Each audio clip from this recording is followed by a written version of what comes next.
بەڵێ جیاواز لەم بابەتە هەڵبەت 155 ساڵ لەمەوبەر لەلایەن دەوڵەتی عوسمانیەکانەوە هەڵەبجەکرا بە قەزا. بۆ قسەکردن لەگەڵ ئەم بابەتە با سوپاسەوە بەڕێز پارێزگاری هەڵەبجەمان لەگەڵە لە پارێزگای هەڵەبجەوە بەڕێز کاگازات. کاگازات بەیانیت باش. سوپاس کاتی خۆت بە ئێمە بەخشی. ئەگەر لە سەرەتاوە پرسیاری ئەوەکەم بۆچی بڕیار درا لەو سەردەمەدا هەڵەبجە بکرێ بە قەزا ئەگەر بۆمان ڕوون بکەیتەوە. سپاس بۆ بەڕێستان بەیانی بەڕێستان باش و بە هیوای سەرکەوتنتان دیارە لە سەدەمی ئیمپراتۆری عوسمانی پێشەوەی عێراقیش دروست بێ واتە لە ساڵی 1969 155 ساڵ لەبوو پێش بە ئەمرێکی ڕسمی دیکۆمنتاری کە ئێستا لە پشتی شاشەکەەوە هەیە لە بە تورکی عوسمانی نووسراوە هەڵەبجە کە ئەو کاتە منتیقەی گوڵانبەر خوڕماڵی ئەمڕۆ بووە وەکو هەڵەبجە شارە زۆر هەورامان لە ڕووی سنجقەوە و لە ڕووی ئیداریەوە دەبێ بە قەزایەک لە قەزای لیوای سلێمانی واتە لە ویلایەتی مووسڵ 1969 بۆ ئەمڕۆ ئەو بڕیارە لە 24 یانزە دەرەچێت کە ئەمڕۆ 24 یانزەی 2024 ئێمە بۆ یادی 155 ساڵی شاری هەڵەبجە پارێزگای هەڵەبجە بە هەڵەبجە و شارە زور و هەورامانەوە لایەک لە مێژووی کللتوری فەرهەنگی ئەدەبی ئەم شارەیەکەینەوە. خۆتان نەزانن کە لەسەر شعری کلاسیکی کوردی قسەیەکەی ڕایدی شعری کلاسیکی کوردی نالیە شارە زورە. ڕایدی شعری نوێی کوردی گۆرانە هەڵەبجەیە. دووەم کەس کە چیرۆکی هونەری کوردی نووسی دوای جەمی سڵاوی لە سلێمانی ئەحمەد موختار جافە بە ناوی مەسەلەی وجدان خانەقەکانی بیارە و تەوێڵە خەڵکیان فێری خوێنەواری فێری خواناسی فێری ئەدەبیات نەحو و سەرف فێری شعر فێری غەزەل فێری ئیسلامناسی کردووە. مەکتەبەکانی شێخانی تەریقەت لە خزمانی نەقشی لە قسمانی قادری لەم نەخشیانە بووە. مزگەوتی خوڕماڵ یەکێک بووە لە مەعالیمە جوانەکانی دێرینی توراسی ئیسلامی. ئەمڕۆ ئێمە لە یادی هەڵەبجە واتە هەڵەبجە شارە زۆر هەورامان بە چەندین چالاکی ئەدەبی فەرهەنگی پانێڵ کۆڕ سینەماڤیژن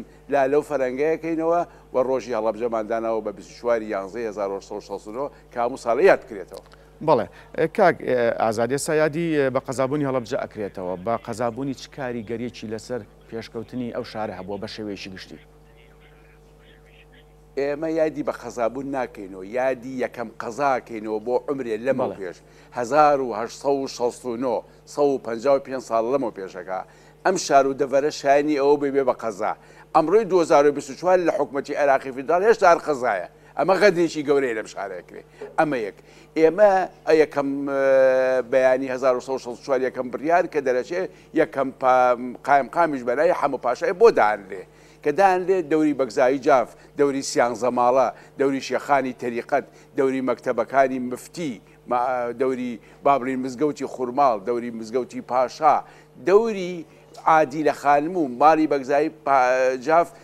لە چی لە دروستکردنی قەیسەری لە دروستکردنی حەمام لە دروستکردنی بازار لە دروستکردنی مزگەوت ئەمە سەرەتایەکی گرنگە بۆ بە دروستبوونی ئەم شارە. بۆ ئێمە یادی ئەو مێژۆ جوانەیەکەینەوە کە 155 ساڵە ئێمە قەزایەکین لە ناو فەرەنگی کوردیە لە ناو ئەدەبی کوردیا لە ناو شارستانی کوردیا دەنگ و ڕنگ و نەخشمان هەیە. ئەمڕۆ لایەک بە ئەدەب بە شیعر بە سینەماڤیژن بە مۆسیقا بە گۆرانی بە ڕسمی فۆتۆگرافی بە پانێڵ لەو مێژووەکەینەوە هیوادانی بتوانین جوانتر دەست بخەینە سەر لایەنە گەشەکانی ئەم شارە و ئەم دەڤەرەوە ئەم پارێزگایە. بەڵێ کاک ئازاد وەک خۆتت کەواتە یادی ئەو مێژووە جوانە ئەکەنەوە. لێرەدا من پرسیارێکم بۆ دروست بوو. عێراق چاوەڕوانن کە بەڕسمی دانبنێ بە پارێزگای هەڵەبجەیە یاخود هەنگاوەکان لەو بارەیەوە بەکوێ گەشتووە؟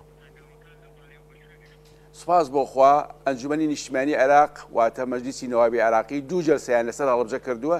جەلسەی یەکەم بۆ بە ئەجندە و دیاری کراوە جەلسەی دووەم سنوورەکەی قەزاکەی ناحیەکانی بۆ دیاری کراوە جەلسەی سێمی ماوە. جەلسەی سێم ئێمە کە جەنابی مەشەدانی هات یاداشمان بۆ نرد و پیرۆزباییمان لێ کرد و هیوای سەرکەوتنمان بۆ خواست و داواشمان لێ کرد هیوادارین لەم کابینەی ئەوە یا لەم قۆناغی ئەوە کە سەرۆکایەتی ئەنجومەنی نیشتیمانی عێراقەکە جەلسەی سێم بریتێ لە تەسویر و دەنگدان کارێکمان بۆ بکات ئەجندەی ئەنجومەنی نیشتیمانی بێ. هیوادارین جەنابی مەشەدانی جەلسەی سێم ئیحسان و بیتەمام تەکمیلەی ئەو یەکەم جەلسە و دووەم جەلسەی ئەنجومەنی نیشتیمانی بکاو لە ئایندەی نزیکدا هەڵەبجە پارێزگای نۆزدەهەمی عێراقی فیدراڵ بێت. بەڵێ ئێمەش بە هیوایین کاک ئازاد با بینەوە سەر یادەکە لە جوڵانەوەی خوێندکاری و سیاسی ژنان لە هەڵەبجە لە مێژوودا چ ڕۆڵێکی هەبووە لەو بارانەیە؟ من باسی جاری هەردوو شۆڕشەکەت بۆ بکەم شۆڕشی ئەیلول 1960 لە هەڵەبجەیە شۆڕشی نوێ 1975 لە هەڵەبجەیە و یەکەم مەفرەزەش و یەکەم شەیدیش لە هەڵەبجەیە ئەمە لە ڕووی سیاسیەوە بینە ڕووی ئەدەبی هەڵەبجە و شارەزور و هەورامان یەک کللتورە یەک مێژوو یەک دەڤەرە ئەم مێژووە بەشدار بوون لە بژانەوەی فەرهەنگی کورد ئەدەبی کورد بەشدار بوون لە بژانەوەی شارستانەتی کورد تۆرە باسی شیعری کلاسیکی کوردی بکە ئێبل لە نالیەوە دەست پێ بکەیت کە شارەزورە و هەڵەبجەیە شعری نوێی کوردی ئەبێ لە گۆرانەوە دەست پێ بکەیت کە هەڵەبجەیە چیرۆکی کوردی و شعری کوردی ئەحمەد موختار تاربەک مەولەوی ناتق شاهۆ کەمالی حتا شخصێتێکی گەورەی وەکو بێکەس داڵی لە هەڵەبجە بێ لە هەڵەبجە کۆچی دواییەکە زۆربەی شاعیرەکان هاتوونتە هەڵەبجە واتە هەڵەبجە ئەم خاوەنی فەرەنجێکی دەوڵەمەنە لە بواری ئەدەبی و شارستانیە و لە بواری خوێندکاریە بەسەرەن لە ساڵی 22 یەکەم قوتابخانە لێ دامەزراوە ساڵی 36 ناوەندی تیا بووە ساڵی 21 دایرەی بەریت واتە پۆست هەبووە لە هەڵەبجە لە ساڵی 9 عادیلە خانم شخصێتێکی کارگێڕی ئیداری وا بووە توانێتی لەگەڵ شخصێتی یەکو سۆنا تەعامل بکات مێجەرسۆن کە دوایە بێ بە حاکمی سیاسی سلێمانی لەلایەن بریتانیەکانەوە ئەم مێژووە مێژوویی گەشە بۆ هەموو فەرەنجی کورد بۆ هەموو کەلتوری کرد ئێمە ئەمڕۆی گرنگی بەو لایەنانەتی بەڵێ کەواتە کاک ئازاد لە دنیای ئەدەب و شعر و تەنانەت خوێندنگە ئاینیەکانیشدا هەڵەبجە لەسەر ئاستی عێراق بە درێژایی مێژوو چ ڕۆڵێکیە بۆ گەر بۆمان ڕوون بکەیتەوە 100 ساڵ لەمەوە پێش بەڵێ لە سلێمانی شوورە شاری هەڵەبجەش کە پارێزگا بۆ هەڵەبجە قەزا بووە زانکۆ نەبووە و ماحەجیش نەبووە ئەی خەڵک لەکوێ فێری خوێنەواری نووسین بووە ئەوە خانەخاکانی بیارە و تێوێڵەیە ئەوە مەکتەبەکەی شێخانی تەریقی و نەقشیە ئەوە مزگەوتەکەی خورماڵە ئەوە ئەو شوێنە ئاینیانن کە لە حوجرەوە ڕۆڵیان نەبووە لە مزگەوتەوە ڕۆڵیان هەبووە بۆ ناسینی معریفە بۆیە ئەتوانین بڵین هەڵەبجە و شارەزور هەورامان مێژوویی گەشی لە بواری خوێنەواری لە بواری با بڵین ئیسلام ناسی حتا لە بواری شارستانی هەیە بەڵێ کەواتە کاک ئازاد لە تەواوی پرسە نیشتیمانیەکاندا هەڵەبجە هەمیشە دژی دەسەڵاتە دیکتاتۆریەکان بووە ئەمە هۆکار نییە بۆی مێژوویی جوانی بەڵێ هەڵەبجە مێژوویی جوانی لەوە هەبووە کە دایمە بە دەسەڵاتی داگیرکەری وتۆ نا ڕاپەڕینەکان لە هەڵەبجەوە بووە شۆڕشەکان لە هەڵەبجەوە بووە هەتا حرەکەی چەپ لە هەڵەبجەوە بووە حرەکەی ئاینی لە هەڵەبجەوە بووە بۆیە ڕژێمەکانی مەلیکی لە 1920 کە عێراق دروستە بێت تا 58 کەم ناکەن بە هەڵەبجە لە 58 بە دواشۆ کۆماریەکان 63 زعیمسی خاتەوە بۆ جینۆساید 74 ناپاڵمان بارانی ئەم شارە کراوە نزیک بە 100 کەس شەید بووە 87 لە نتیجەی مزارەیەکی مەدەنی ڕێپێوانێک گەڕەکی کانشخان تەختە بێ و 52 کەسێکرێ بە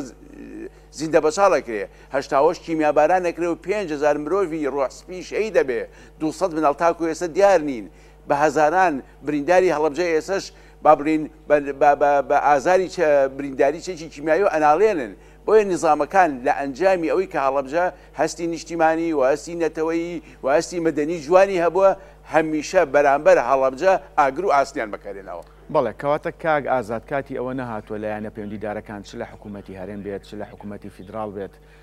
بایەخی زیاتر بە هەڵەبجە بن وەک خۆت ئاماژت پێ یاخود وەک مێژوو سەلماندوێتی کە خاوەنی مێژوویەکی زیندوو دەوڵەمەە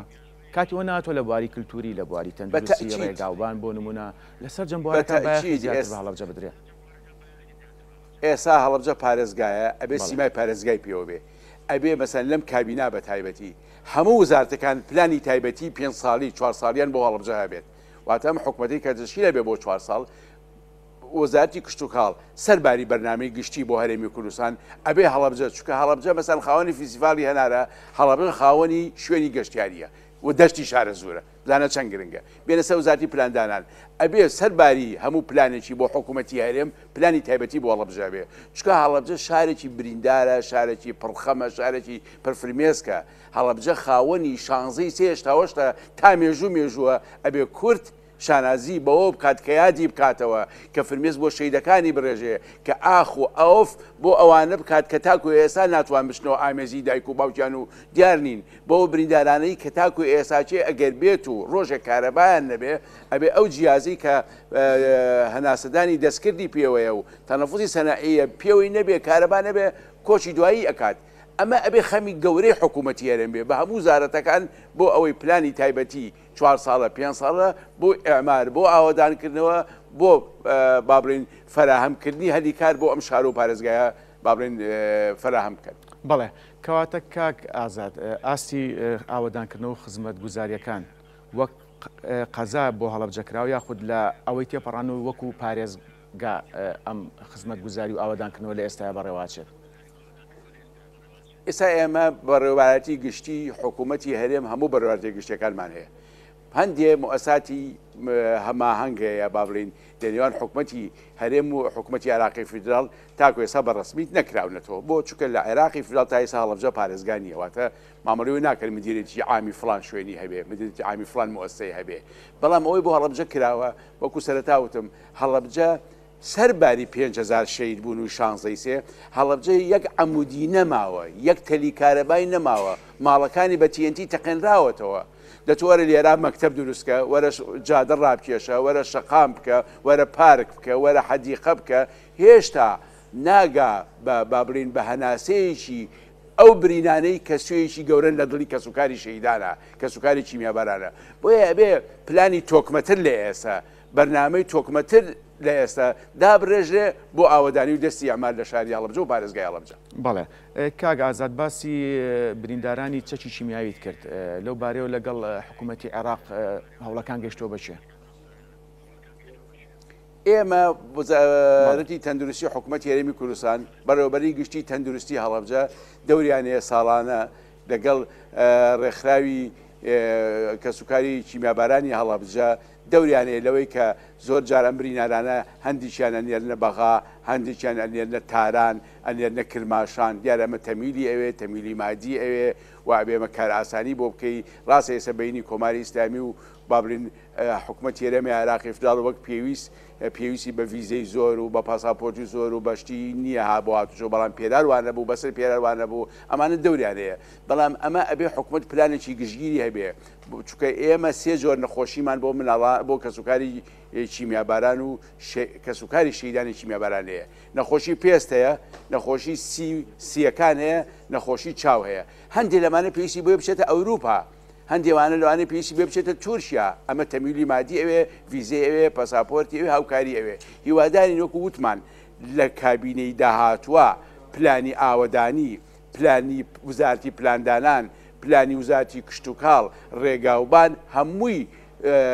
جمگەیەکی خاص و تایبەتی بۆ ئێعمار و ئاوەدانکردنەوە لە شاری هەڵەبجە و لە پارێزگای هەڵەبجە بێ. بەڵێ کاک ئازاد هەڵبەت بەڕێستان جگەلەوەی پارێزگارن پارێزگاری هەڵەبجەن بەڵام ئەزمونتان لە بواری ئەدەب و هونەر و کللتورا هەیە پرسیارەکەم بە دیاریکراوی ئەوەیە کاتیەوە نەهاتووە لە ڕێی هونەرەوە لە ڕێی کللتورەوە چ شانۆ بێت چ سینەما بێت شوناسی یاخود ئازار و مەینەتەکانی هەڵەبجە بگەێنرێت بە دەرەوە. بە تەئکید ئیسا هەڵەبجە خەڵک دێ بۆ هەڵەبجە لە یەکی پێش بۆ یەکیدا بڵێن زوار و سایحین دێن گەشتیار دێن هەیە یەت بۆ بەس بۆ مۆنیمنتەکە سێری مێژووی هەڵەبجەیە کات کە چۆن تووشی نامەتی بووە هەیە بۆ مزگەوتی خوورماڵ هەیە بۆ خانەخانی بیارۆ تەوێڵە هەیە بۆ سەرچاوی زەڵم بۆ گوندی زەڵم بۆ ئەحماوە بۆ بیارە بۆ تەوێڵە بۆ سیاحە بۆ تەرفیهی ئەمە وای کردووە ئەبێ ئێمە لە ڕووی کللتوریەوە لە ڕووی مێژوییەوە لە ڕووی ئەدەبەوە گرنگێکی زیاتر و گەورەتری پێبین ئەم گرنگە لە ئاستی تەمیلەکەی محافظەی هەڵەبجە یا پارێزگای هەڵەبجە یا قەزا و قایمقام جەنابی لە هەڵەبجە یا مدیناحەکان نییە ئەمە پلانی گشتگیری و گەورەی ئەوێ لەیان حکوومەتی هەرێمی کوردستانەوە. بەڵێ کەواتە کاک ئازاد ئەتوانرێت لە ڕێی فێستیڤال و بۆنە جیاوازەکانەوە بۆ نمونە فێستیڤالی هەنار بە تایبەت چەند ڕوویەکی تری هەڵەبجە بخرێتە ڕوو بۆ گەشتیاران کە ئەمە بقۆزرێتەوە لە داهاتوودا ئایا کاری لەسەرەکرێت؟ ئێستا فیسیڤالی هەنار سەرباری بە بازاڕکردنە فیسیڤالێکی کللتوریە مێژوویە نەخش و بابلین تایبەتی خۆی هەیە بۆیە بەڕاستی فیسیڤالی هەنار کە ساڵانە سەیری ئەەکەی جگەل لە مەسەلی ئەوەی کە بازارکردنەوە بە ساختکردنەوەی بازارێکە بۆ هەنار بریتە لە چی بریتە لەوەی کە لە ڕووی کللتوری لە ڕووی هوەری ئیشی دەست ئیشی خۆماڵی ئیشی لۆکاڵی ئەخر هەڵەبجە شارە زۆر هەورامان منتیقەیەکی دەوڵەمەنە بە شتانە منتیقەیەکە مێژوویەکی هەیە لەو بوارەدا یعنی فیسیڤالی هەنار تەنها فرۆشتنی هەنار نییە خەڵک وابزانێ فیسیڤالێکی کللتوری مێژووی فەرەنجی شارستانی زۆر جوانە. سپاس کە ڕاستەوخۆ لە هەڵەبجە لەگەڵمان بوویت سەرکەوتوو بن.